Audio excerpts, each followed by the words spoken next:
আসসালামু আলাইকুম। আমি মুসলিম তরুণ সংঘের বর্তমান সভাপতি। প্রায় আজকে 38 বছর ধরে আমি সভাপতি হিসেবে আছি। এবার আমি সভাপতি পদপ্রার্থী, আমার মার্কা সাথী।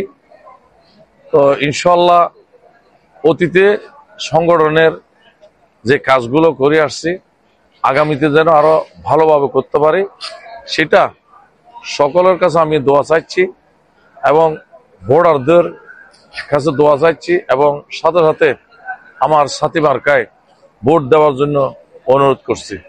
আমি যেন পাশ করে যা কাজ আমার এই এলাকার যে সামাজিক কাজগুলো করে আসছি সেগুলো যেন অব্যাহত থাকে, সেটা আপনাদের সকলের দোয়া চেয়ে আমি আমার আগামীকাল নির্বাচনের সাথী মার্কা ভোট দিয়ে জয়যুক্ত করবেন এই আশা ব্যক্ত করে আমি আমার কথা শেষ করছি।